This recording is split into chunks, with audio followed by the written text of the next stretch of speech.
Good morning students. मैं Nizamuddin 11th और 12th class के ग्रामर का पहला चैप्टर का फर्स्ट पार्ट आज मैं पढ़ाने जा रहा हूँ। जो डायरेक्ट इनडायरेक्ट नरेशन को हमने 6-7 पार्ट में बांटा है। आज फर्स्ट पार्ट पढ़ाएंगे। जो है तो अंग्रेजी भाषा में किसी व्यक्ति या स्पीकर द्वारा कही गई बात या कथन को दो प्रकार से व्यक्त किया जाता है। फर्स्ट है डायरेक्ट स्पीच, जिसको हिंदी में कहेंगे प्रत्यक्ष कथन द्वारा, और सेकंड है इनडायरेक्ट स्पीच, जिसको हिंदी में कहेंगे अप्रत्यक्ष कथन द्वारा। तो फर्स्ट पहले हम डायरेक्ट स्पीच के बारे में बताने जा रहे हैं।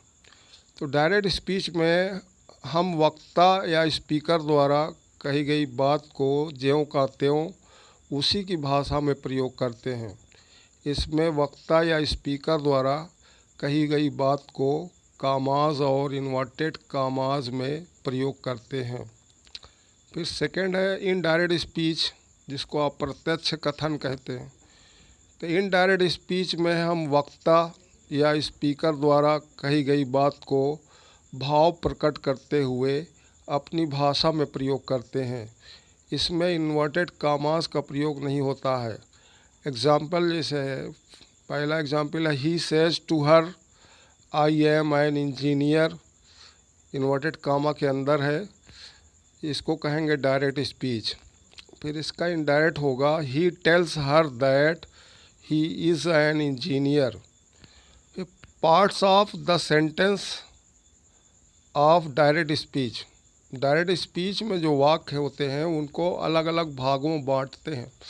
ये डायरेक्ट और इनडायरेक्ट पढ़ने की तैयारी है, अभी डायरेक्ट और इनडायरेक्ट नरेशन नहीं पढ़ा रहे। तो पहला he says to her I am a student. इसमें ही से रिपोर्टिंग स्पीच या reporting class he says to her है।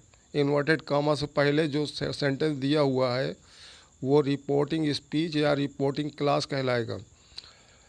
उसमें जो सब्जेक्ट है उसको रिपोर्टिंग सब्जेक्ट या रिपोर्टर कहेंगे। रिपोर्टिंग सब्जेक्ट या रिपोर्टर ही है। रिपोर्टिंग वर्ब इसका सेज है जो प्रेजेंट टेंस है। प्रीपोजिशन इसमें टू है और रिपोर्टिंग ऑब्जेक्ट हर है। इसका reported speech I am a student है जो प्रेजेंट टेंस में है और अफर्मेटिव सेंटेंस है। इसमें दूसरा एग्जाम्पल दिया है they say we do not make noise. इसमें reported speech I am a student है जो इन्वर्टेड कामा के अंदर है, जो प्रेजेंट टेंस है और अफर्मेटिव सेंटेंस है। दूसरा एग्जाम्पल है they say we do not make noise. इसमें रिपोर्टिंग स्पीच या रिपोर्टिंग क्लास दे से है। रिपोर्टिंग सब्जेक्ट या रिपोर्टर दे है। रिपोर्टिंग वर्ब से है जो प्रेजेंट टेंस है। प्रीपोजिशन इसमें नील है मतलब नहीं है। रिपोर्टिंग ऑब्जेक्ट नील है इसका मतलब नहीं है। Reported speech present indefinite tense है और निगेटिव सेंटेंस है। तीसरा example she said to him am I speaking the truth. Reporting speech या रिपोर्टिंग क्लास है she said to him. Reporting subject है या रिपोर्टर है शी। रिपोर्टिंग वर्ब है सेड जो पास्ट टेंस में है। इसमें प्रीपोजिशन टू है। रिपोर्टिंग ऑब्जेक्ट हिम है। Reported speech I am speaking the truth जो प्रेजेंट कॉन्टिन्यूअस टेंस है और फर्स्ट टाइप इंट्रोगेटिव सेंटेंस है। इसमें चौथा एग्जाम्पल है we said comma inverted comma why have they made a noise. इसमें रिपोर्टिंग स्पीच या रिपोर्टिंग क्लास है वी सेड। इसमें रिपोर्टिंग सब्जेक्ट या रिपोर्टर है वी। रिपोर्टिंग वर्ब है सेड जो पास्ट टेंस है। इसमें प्रीपोजिशन नील है मतलब नहीं है। रिपोर्टिंग ऑब्जेक्ट नील है मतलब नहीं है। रिपोर्टेड स्पीच इसका why have they made a noise ये प्रेजेंट परफेक्ट टेंस का second type of interrogative sentence है।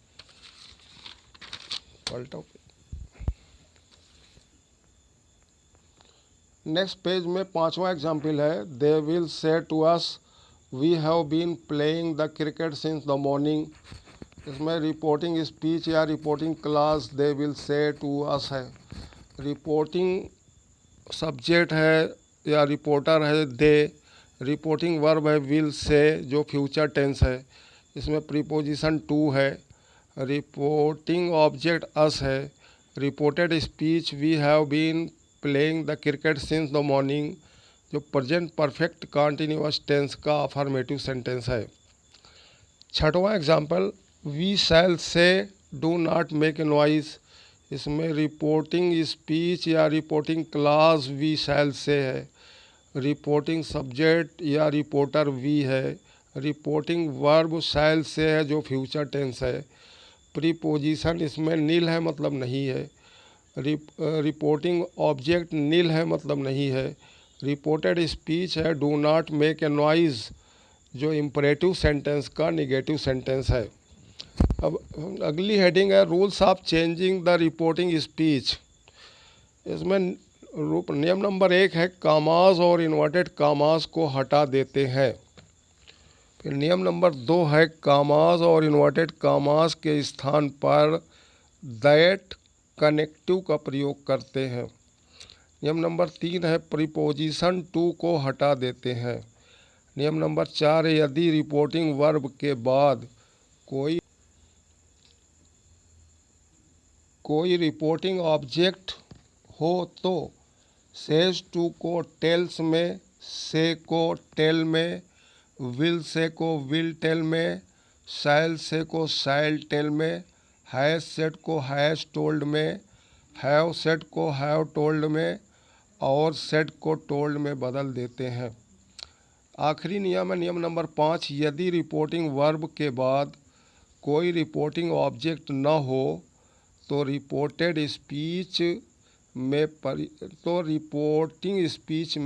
रिपोर्टिंग वर्ब में परिवर्तन नहीं करते हैं। इसका सेकेंड पार्ट नेक्स्ट डे पढ़ाएंगे जिसमें हम जो है rules of changing the reported speech पढ़ाएंगे।